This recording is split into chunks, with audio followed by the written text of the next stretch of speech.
एक तो इतने दिनों बाद कॉलेज गया, बीच में स्कूटी खराब हो गई, तो सोचा नहीं था कि इतनी बेकार किस्मत भी किसी की हो सकती है। तो आओ चलो शुरू से बताता हूँ कि आज मेरे साथ क्या हुआ।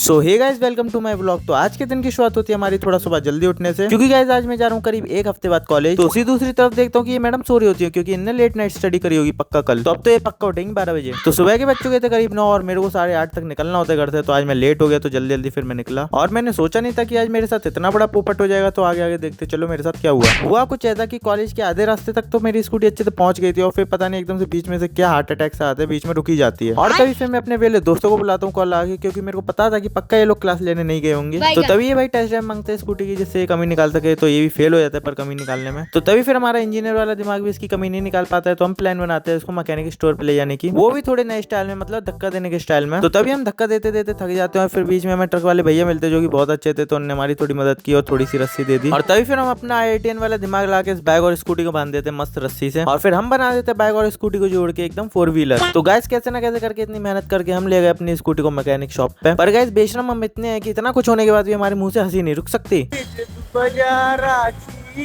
पुनीत भाई ने आज हमारी मदद करी है, रौनक भाई ने मदद करी है, नहीं तुम्हारी। तो गाइस जैसा कि आपने सही सुना कि पुनीत और रौनक ने मेरी मदद करी, तो आज मेरे को समझ में आया कि बुरे वक्त में बस सच्चे दोस्ती काम आते हैं। तो फिर गाइस हम फाइनली पहुंच जाते मैकेनिक शॉप पे, जहाँ पे भैया की दुकान भी नहीं खुली थी, और पहले ही हम पहुंच गए। और फिर हम मैकेनिक शॉप पे अपनी स्कूटी को छोड़ आते सही होने के लिए, और फिर आ जाते कॉलेज। तो हम धुरंधरों की अटेंडेंस कुछ ज्यादा ही थी, तो उसी वजह से हमारे पास टीचर का कॉल आ जाता है कि बेटा आज क्लास लेने नहीं आ रहे। तो तभी हम सर से बोलते हैं कि सर आ रहे हैं। वो क्या है ना, हमारी बीच में थोड़ी स्कूटी खराब हो गई थी, तो वहाँ पे फंस गए थे। और हम क्लास में टिक जाए क्लास लेने के लिए, ऐसा हो सकता है हमारी। तो भाई एक ही क्लास में बैंड बज गई थी और टॉयलेट में आ गए थे भाई, और सोच रहे थे कि यहीं से बंक मार दे, पर नहीं गए थे। हमारी अटेंडेंस बिल्कुल नहीं थी, तो हमने कैसे ना कैसे करके 4 क्लासेस ली। और फिर हमारा हो जाता है लंच पीरियड। तो हम जानवरों को भूख लग जाती है बहुत दूर की, तो फिर हम निकल जाते हैं लंच करने के लिए। तो तभी हम पहले पहुंच जाते हैं वहीं पे अपनी मैकेनिक शॉप पे, देखते हैं कि स्कूटी में कुछ काम वाम हो रहा है नहीं, ऐसे उल्लू बनाया जा रहा है हमको। और फिर पहुंच जाते हैं अपनी फेवरेट पराठे वाली शॉप पे पराठे ठूसने। बच्चे लोगों को पार्टी दे देनी चाहिए, पापा बोल देते हैं। आज इन लोगों ने पापा बोल दिया, पापा बोल देते उनको पार्टी दे दी हमने। तो फिर यहाँ पे हमारा पराठे ठूसने के बाद भी पेट नहीं भरता है, तो फिर हम पहुंच जाते हैं अपने कोल्ड कॉफी पीने। और इस बंदे की स्टाइल तो देखो, कॉफी पीते समय ये ऐसी स्टाइल दिखा रहा था जैसे कि स्टारबक्स में बैठ के कॉफी पी रहा है। और ये भाई पता नहीं अलग ही कोने में कॉफी पी रहे थे, पता नहीं किसकी याद में, लगता है इसे अपनी एक्स की याद आ गई। तो तभी फिर गए हम अपनी लास्ट की 2 क्लास लेने चले जाते हैं, और फिर मैं आ जाता हूँ अपनी शॉप पे, वो भी ऑटो से, क्योंकि मैकेनिक वाले भैया बोल रहे थे कि आज स्कूटी अच्छे से सही नहीं हो पाएगी, तो उसे कल ले लेना। और तभी यहाँ पे मैं देखता हूँ कि भैया तो भाई पूरे स्ट्रेस में, भाई इन्हें इतना पूरा माल चेक करना था। और मजाल क्या है कि इनकी फ्लेक्सिंग रुक जाए, तो यहाँ पे अपनी बॉडी की फ्लेक्सिंग करने लगे। और तभी फिर मैं भैया की बाइक लेके आ जाता हूँ घर पे। और तभी फिर हमारा घर जाके प्लान बनता है कि चलो आज क्यों ना भाभी के घर घूम के आया जाए। तो तभी फिर हमारी पूरी फैमिली आ जाती है भैया भाभी के घर पे, और जहाँ पे ये दोनों मिले नहीं और इन्हें उधम स्टार्ट कराने। और तभी फिर हम बालकनी में आते हैं, और हमें इतना प्यारा व्यू दिखता है जहाँ पे हमें पूरी अपनी नोएडा सिटी दिख रही थी। तो गाइस आज की हमारी दिनचर्या यहाँ तक ही कुछ थी। तो गाइस अगर आपको हमारा व्लॉग पसंद आया हो तो please like share and channel को सब्सक्राइब कर दीजिएगा। मिलते हैं नेक्स्ट व्लॉग में, तब तक के लिए बाय बाय।